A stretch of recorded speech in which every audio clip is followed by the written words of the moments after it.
Assalamualaikum warahmatullahi wabarakatuh. Apa kabar anak-anak?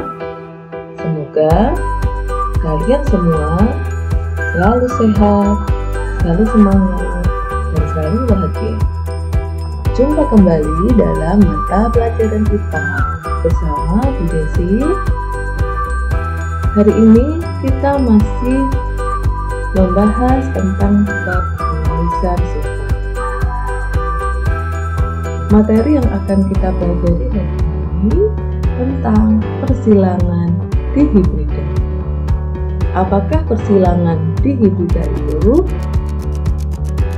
Sebelum lebih jauh kita membahas tentang persilangan dihibrida, mari kita ingat kembali apa yang sudah kita pelajari pekan kemarin.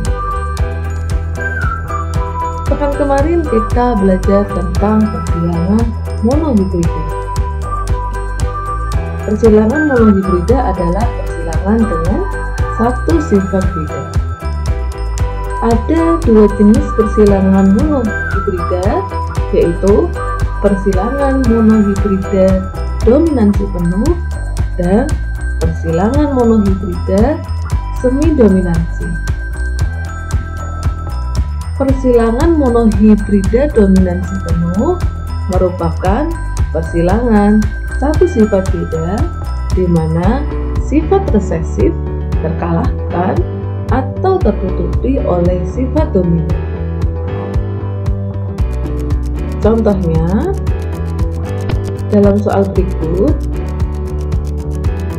tanaman berbatang tinggi dominan yang disimbolkan T besar disilangkan dengan tanaman berbatang rendah yang disimbolkan dengan T kecil.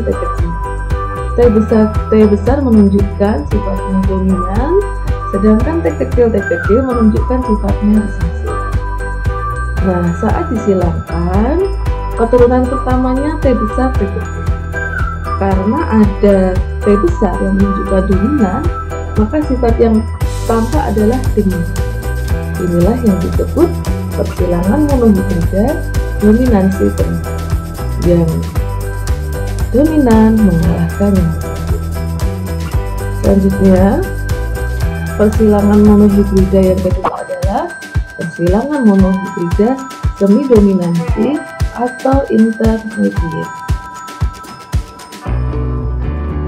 Persilangan monohibrida semi dominansi merupakan persilangan satu sifat beda di mana sifat resesif dan sifat dominan saling mempengaruhi pada keturunan. Nah, di sini kita lihat contohnya jika tanaman mawar berbunga merah yang disimbolkan oleh M besar disilangkan dengan tanaman mawar berbunga putih M kecil, maka jika dalam keturunannya merupakan kombinasi keduanya M besar M kecil, sifat yang nampak adalah merah muda. Oke, masih ingat ya? Nah, yang akan kita bahas hari ini adalah persilangan dihibrida. Apakah persilangan dihibrida itu? Persilangan dihibrida adalah persilangan dengan dua sifat beda. Contohnya, jika sapi bertanduk pendek berambut putih dikawinkan dengan sapi bertanduk panjang berambut hitam, bagaimanakah keturunannya? Contoh lain adalah jika tumbuhan mangga berbuah besar rasa masam disilangkan dengan mangga berbuah kecil rasa manis, seperti apa keturunannya? Kita langsung ke contoh soalnya. Di sini tanaman mangga berbuah besar, di sini disimbolkan B besar, berarti dia dominan. Rasa asin, rasa asam disimbolkan M kecil. Di sini menunjukkan asam itu adalah resesif. Disilangkan dengan tanaman mangga berbuah kecil, disimbolkan B kecil. Ini menunjukkan sifatnya resesif, dan rasa manis M besar. Ini menunjukkan dominan. bagaimanakah perbandingan keturunannya sampai F2 atau filial kedua atau keturunan kedua?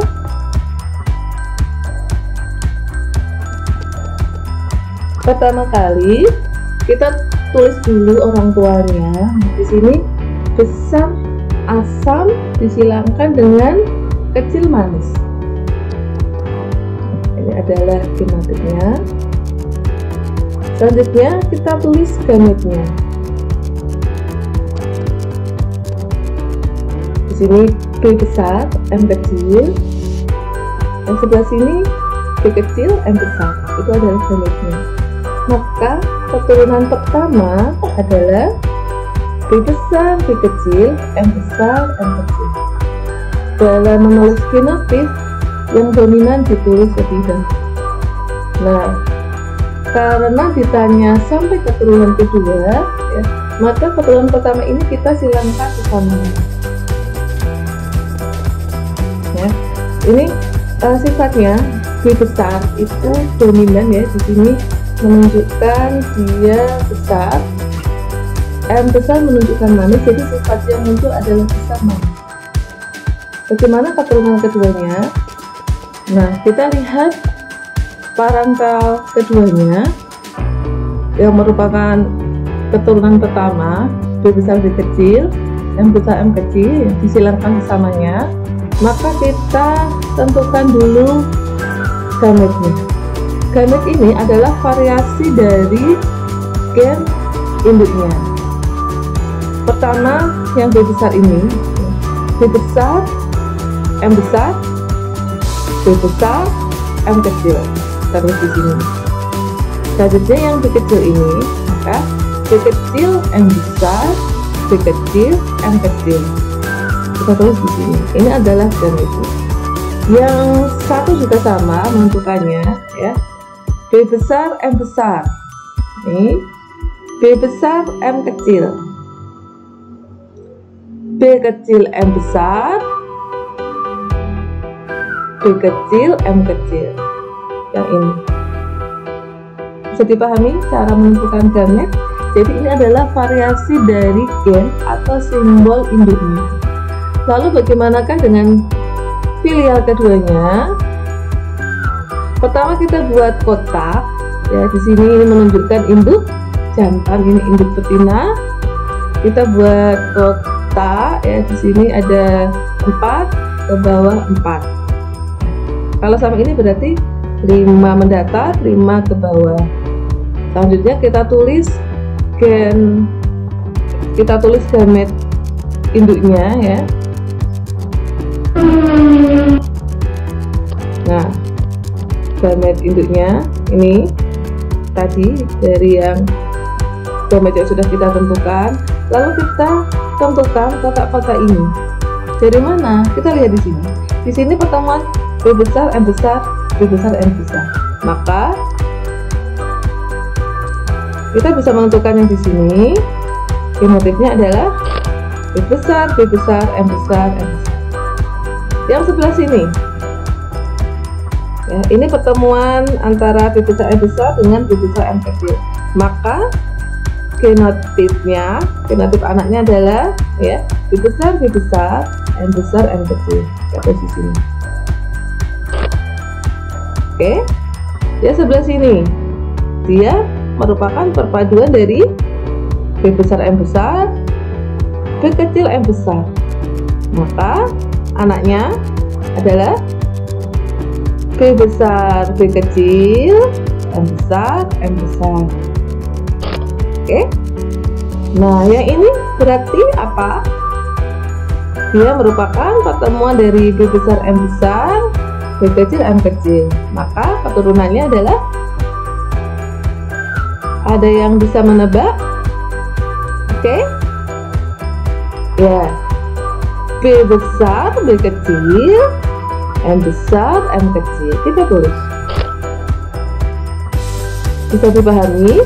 Yang lain juga sama, ya, ditentukan seperti itu, sehingga yang lain akan muncul genotip ini.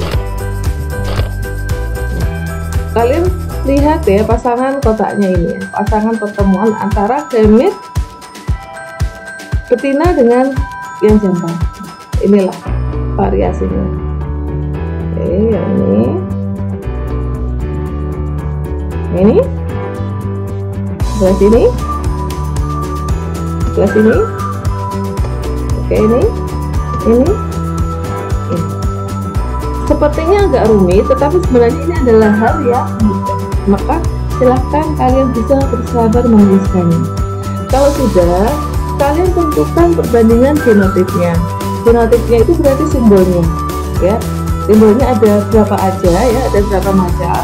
Kalau simbol yang sama, itu nanti kalian tulis satu. Contohnya ini, B besar, B besar, M besar, M besar. Ya di sini yang simbolnya sama dengan ini ada berapa? Ternyata saat dicari hanya ada satu, kamu tulis satu. Selanjutnya B besar, B besar, M besar, M kecil ada berapa? Kalau dilihat di sini ada 2 ya, sama ini. Berarti ada 2. Tuh, kamu tulis 2. Nah, supaya gampang, yang sudah kamu tuliskan nanti kamu coret, sehingga kalian bisa mendeteksi mana yang belum ditulis. Oke, kalau sudah berarti nanti kalian bisa menentukan perbandingan genotifnya. Seperti ini tadi ya, kalian tentukan simbol-simbolnya. Kalau ada yang sama, kalian tuliskan satu aja, tapi ditulis di sini jumlahnya 2. Yang lain juga sama, sehingga akan muncul seperti ini. Lalu, ya perbandingan fenotip itu adalah sifatnya. Sifatnya ada apa aja? Ya di sini sifatnya ada besar manis ya. Ini juga besar manis, ini juga besar manis. Besar manis, ini besar asam, kecil manis, kecil asam. Nah, kalian jumlah yang besar manis ada berapa? Ternyata ada 1 tambah 2 tambah 2 tambah 4 ada 9. Lalu yang besar asam, itu besar asam ya, 1 tambah 2 berarti 3. Yang kecil manis ada 1 tambah 2 3. Selanjutnya yang kecil asam itu ada 1. Nah, ini berarti perbandingan genotipnya. Oke anak-anak, bisa dipahami. Jadi jika kalian ditanya perbandingan genotip dan fenotip, maka jawabannya ini. Tapi jalannya adalah sebelumnya, jadi kalian tulis semua dari yang tulis di contoh soal yang jawab itu. Nah, kalau kalian sudah pahami, silakan kalian kerjakan soal berikut. Ini soalnya, silakan kalian kerjakan dalam selembar kertas, lalu nanti kumpulkan di Google Classroom. Oke anak-anak, bisa dipahami? Nah, cukup sekian video dari Bu Desi. Terima kasih. Wassalamualaikum warahmatullahi wabarakatuh.